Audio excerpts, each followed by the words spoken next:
All right, aloha. My name is Ben Kaneaiakala, Phoenix Rising Addiction Center. Here we are continuing our series on step 2. We are on part 6 today, and we are in the 12 and 12 on page 28 at the bottom. And I'm just gonna jump right into the readings and share my experience, strength, and hope around my experiences with this, and in hopes that it provides more insight and an opportunity for us to continue looking within and continue growing, and hopefully improving the quality of our life and of our spiritual life. So I'm gonna start here. It says any number of AA or members can say to the drifter, yes, we were diverted from our childhood faith too.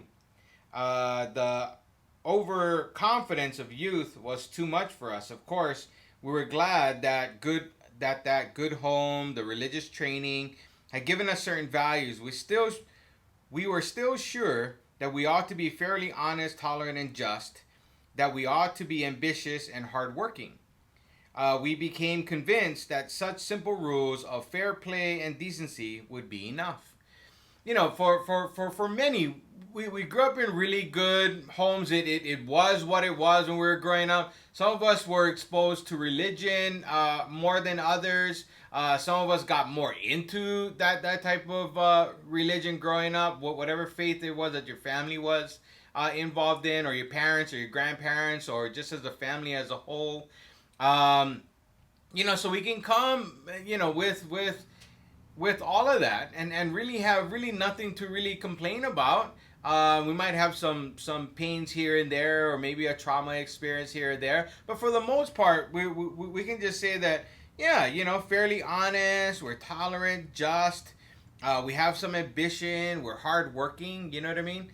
And we think that that's going to be kind of the path that we're going to follow the rest of our lives. I'm one of those. I thought that that's just kind of the way that it kind of was. You kind of grow up that way, good, bad, or indifferent. That's the way I grew up. But I can't tell you, at least for me on my side, I did a lot of pointing of the finger. I had come up with my own thoughts, or my own thinking around what was happening around me, and came up with my own thoughts and my own conclusions about things.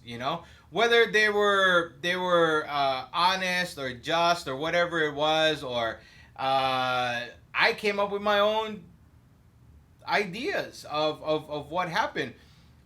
I'm not really sure how accurate they were, or whether or not they were real or not. But for me at the time, they were real. So I created a memory, and under my own interpretation.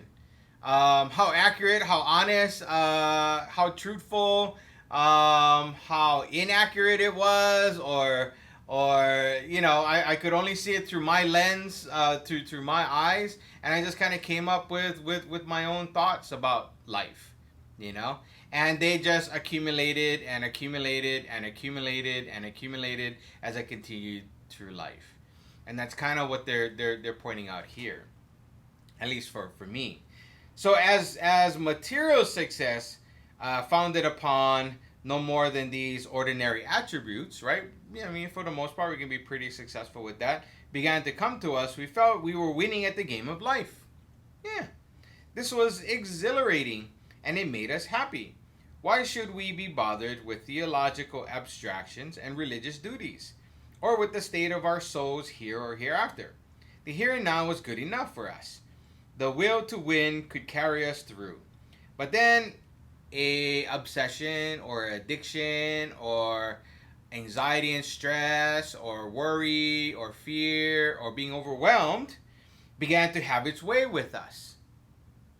Finally, when all our scorecards read 0 and we saw that one more strike would put us out of the game forever, we had to look for our lost faith. It was in the program or in some resource or some help or some guidance from a therapist or a mentor or a 12-step program or whatever it was that we rediscovered it, and so can you. And that's what ends up happening as we continue to rely upon the thing that we thought that we could count on, which was me, which was I, which was what I thought was most important, what I created in regards to what my values and beliefs were. Whether they were accurate or not didn't really matter. I created my own life out here in the world, and that became the priority. That became the focus. And what happened for me and for many of us when we get into these addictive type, compulsive type activities, or our instincts, our God-given instincts get out of whack, and all that kind of stuff. It just creates more stress, more anxiety, and then we start resorting to alcohol and drugs.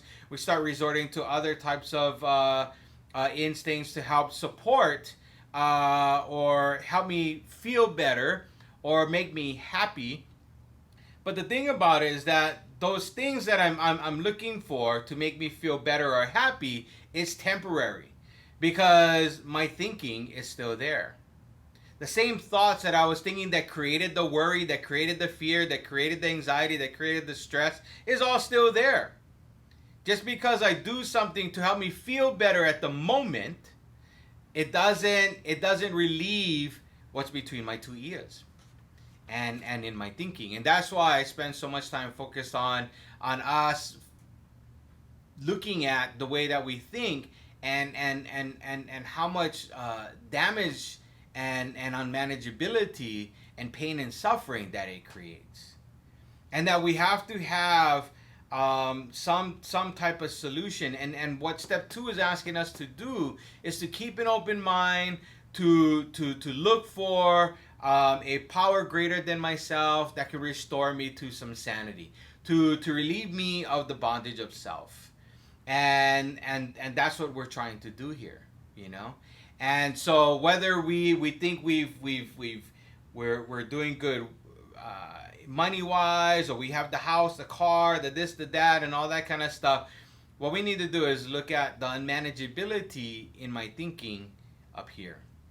And hopefully you can look for resources that can help you do that, you know. And just be open-minded, because these new things that are going to come to you when you are looking for help is going to go against what you've been thinking, or what you believe, or your values and morals that you have. They're going to question it. They're going to push on it. They're going to you're going to want to retaliate. You're going to want to say, screw it. Yeah, I don't believe that. You know, like we're going to retaliate in some way. Understand that when we ask for help, it's not going to fit in what we think the help is. You know, that's just us continuing to rely on what I think.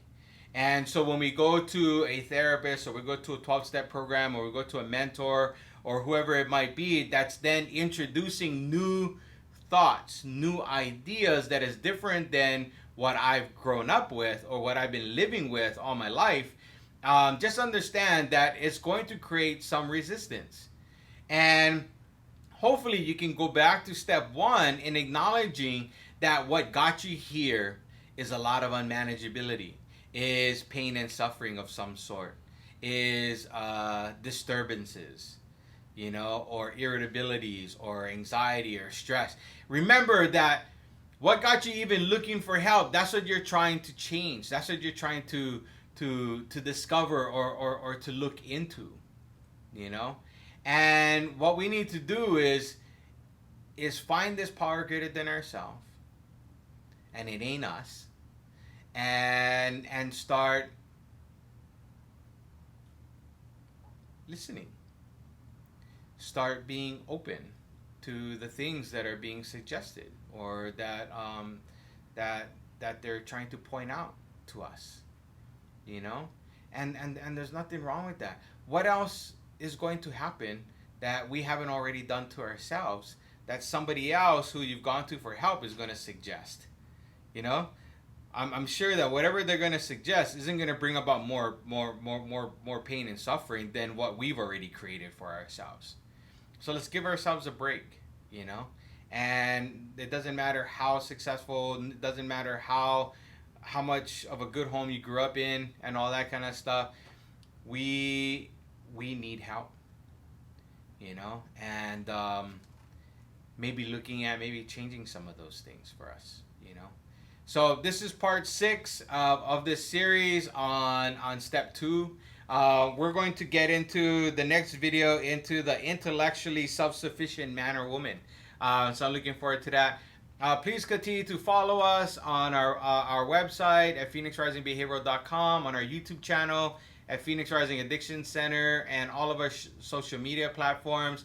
We've also opened up our store at phoenixrisingaddictioncenter.com, where we have some recovery apparel and things like this hat that we've got. This shirt says "No Thinking," and some other things.